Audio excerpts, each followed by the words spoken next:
Bonjour à vous les intermouettes et bienvenue dans cette 12e vidéo du calendrier de l'Avent 2023 sur le mythe de la création du monde, où nous allons nous intéresser à l'histoire du fruit défendu. N'hésitez pas à me laisser un petit commentaire pour me dire ce que vous pensez de la vidéo, et bien sûr je vous invite à liker, à vous abonner et à cliquer sur la cloche afin d'être informé des prochaines vidéos.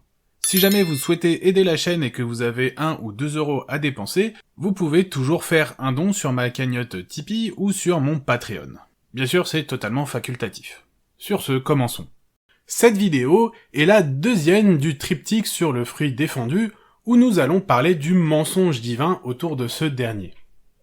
Nous l'avons déjà vu, il y a une différence importante dans le récit de la Genèse entre ce que Dieu dit à Adam à propos du fruit et ce qui arrive.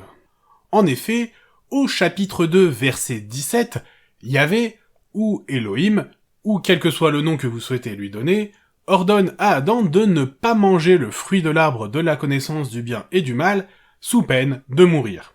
Bon, ensuite, au verset 19, Adam va nommer les animaux, ce qui va lui prendre quand même pas mal de temps, comme on l'a déjà vu. Puis, versets 21 à 23, Dieu se rappelle que contrairement à ce qui est affirmé dans le chapitre précédent, où l'homme et la femme sont créés en même temps, cette fois-ci, il a oublié de créer une femme, et il va donc retirer une côte à Adam, amenant à la création de Isha. Donc Isha, il faut bien garder ça en mémoire, n'a pas entendu la règle directement de Dieu, mais on ne nous dit pas non plus que Adam la lui a répétée, donc on sait pas trop d'où elle la connaît. Le plus probable, c'est que ce soit Adam qui lui ait répété ça, mais il se peut très bien que la répétition se soit mal faite. Donc, est-ce qu'on peut véritablement la tenir pour responsable d'une règle qu'elle n'a pas elle-même entendue de la part de celui ayant instauré cette dernière? Avance rapide, chapitre 3, verset 3, où en réponse à la question du serpent concernant les fruits, Isha explique sa version de la règle. Dieu a dit « Vous n'en mangerez pas, vous n'y toucherez point, sous peine de mourir ».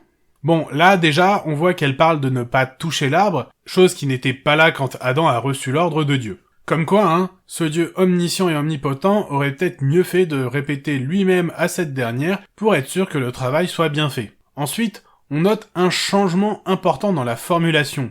Dieu a dit à Adam « Car du jour où tu en mangeras, tu dois mourir », impliquant l'immédiateté de la punition suite à la désobéissance, genre tu meurs dès que tu bouffes le fruit, comme si c'était un truc empoisonné. Un peu en mode Blanche-Neige qui goûte la pomme empoisonnée. Tandis que Isha tourne ça comme une punition délivrée par Dieu lui-même, mais sans délai de préciser. Sûrement qu'il doit y avoir des lenteurs administratives au niveau de la justice divine à cause du manque flagrant de moyens, donc Isha était en fait parfaitement au courant. Tamponner, double tamponner, tamponner, double tamponner. Quoi qu'il en soit, comme on peut le voir, Dieu a menti. On voit que la règle est fausse, parce que les deux ont mangé du fruit et ne sont pas morts. Ils ont été simplement bannis, ce qui est certes grave, mais très différent. C'est un des innombrables mensonges de ce Dieu soi-disant parfait et bon, qui n'a pas hésité à mentir en disant du fruit interdit que ce dernier allait entraîner la mort de quiconque le mangerait. Alors, les zélotes vont prétexter que c'est concrètement exact, parce qu'en fait, manger du fruit défendu les a rendus mortels et les a fait expulser du jardin d'Éden. Alors ça, c'est un truc sur lequel les trois religions s'accordent, tout du moins dans leur courant majoritaire, c'est que avant le péché, tout était parfaitement parfait dans le meilleur des mondes. Tout le monde était immortel, tout le monde était végétarien, tout le monde vivait d'amour et d'eau fraîche. Bon, alors, je sais pas vous, mais quand on compare les dents des carnivores et des herbivores actuels, on voit qu'elles n'ont strictement rien à voir, et même que leurs systèmes digestifs sont extrêmement différents. Les carnivores ont des dents longues, triangulaires, pointues et tranchantes, idéales pour percer la chair et arracher de la viande sans s'encombrer trop de mâcher. Avec un système digestif très simple et court, cela permet sans se fatiguer d'extraire facilement beaucoup d'éléments nutritifs présents dans la viande ingurgitée. A l'inverse, les herbivores ont des dents plates, fines à l'avant pour arracher des morceaux de plantes, et larges à l'arrière pour broyer les végétaux en les mâchant longuement. Leur système digestif est long, complexe, impliquant même certains de ruminer la nourriture, et de la laisser passer dans plusieurs poches digestives successives. Tout ça pour faire en sorte de laisser un maximum de temps possible à la flore intestinale et au suc digestif de décomposer les complexes enchevêtrements de fibres végétales et de tirer le maximum d'énergie possible des faibles concentrations de nutriments contenus dans les plantes. Et comme les zélotes créationnistes affirment à tue-tête que l'évolution n'existe pas, ils veulent nous faire croire qu'avant cette histoire-là, les lions mangeaient des plantes de même que les loups et les tamanoirs, ou que les champignons et les guêpes parasites qui infectent des insectes et se nourrissent de leur corps encore vivant mais paralysés étaient tout autant végétariens. Ah non, mais y a pas à dire, on est super niveau crédibilité là-dessus. Enfin, en dehors de cette affirmation farfelue, favori des faibles fêlés du ciboulot, la justification de l'immortalité est quand même pas mal. Parce que Dieu commande quand même à tout le monde de se reproduire, c'est la raison pour laquelle il a créé un mâle et une femelle de chaque espèce, mais à aucun moment il n'a vu que sa création allait tout droit dans le mur. Je veux dire, s'il n'y a pas de péché et qu'il n'y a pas de mort, il y a quand même des naissances, on est d'accord. Donc la population va croître. Et à votre avis, il va falloir combien de temps avant que la nourriture commence à manquer et que tout ce petit monde soit condamné à mourir de faim à cause de la surpopulation ?